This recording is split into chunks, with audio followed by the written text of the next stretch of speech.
Welcome back to the Awesome Agents podcast. I'm Alex Rivera, and today we're covering Microsoft Build 2026. Hey everyone, Maya Chen here. A lot came out of this keynote, but two infrastructure moves stood out from everything else. Yeah, and they're aimed at different parts of the stack. Let's start with Foundry Local, which just hit general availability. So Foundry Local is a runtime you embed inside your application, about 20 MB, no separate daemon, no cloud account, no per token billing. 20 MB for an AI runtime sounds almost too small. That's just the runtime, not the model. The model downloads on first launch, sized to the user's hardware, but your app bundle barely grows. And the API is OpenAI compatible, so existing code should mostly just work.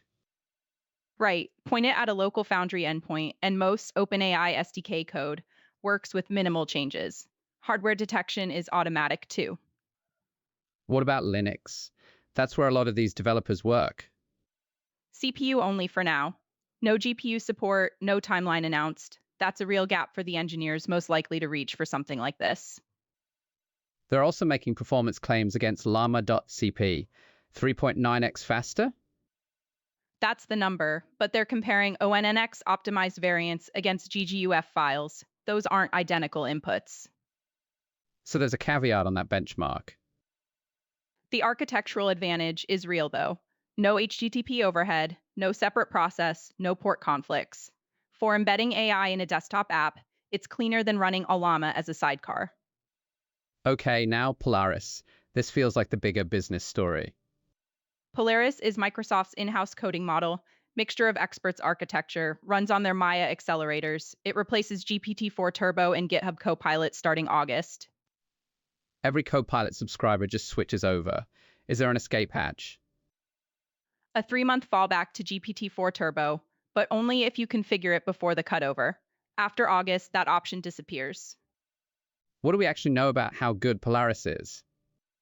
Microsoft says it beats GPT-4 Turbo on human eval and MBPP, with the biggest gains on low-resource languages like Rust and Haskell. But those are Microsoft's own benchmark numbers. Right, and they haven't released SWE-bench scores yet. That's the benchmark that tracks real-world coding performance. Treat those figures as preliminary until independent testing happens. What do Pro subscribers actually get with the rollout?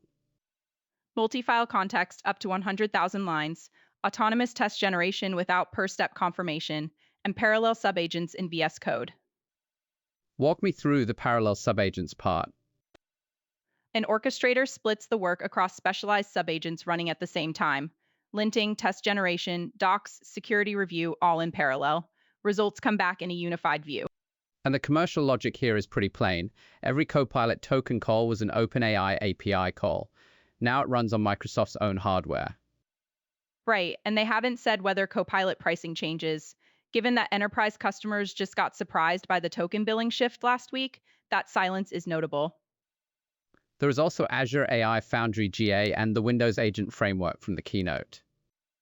Foundry GA adds a visual RAG designer, per project token budgets, and Cohere, Mistral, and Stability AI in the catalog. An agent framework went MIT licensed, which removes the standard enterprise adoption blocker. YAML-defined agents that run the same manifest on a local machine, a Windows 365 Cloud PC, or Azure Arc. Same definition file, different runtime underneath. So the big picture is Microsoft building full ownership of the AI stack. Silicon, runtime, models, products on top. And Polaris closes the last commercially important gap. Copilot is where the revenue is, and every inference call was money going to OpenAI. The 3-month fallback window tells you something, though. Microsoft is giving enterprise customers an exit ramp. It means they're not fully confident in a clean cutover. That's the thing to watch when August arrives. Thanks for listening to the Awesome Agents podcast. We'll be back next time.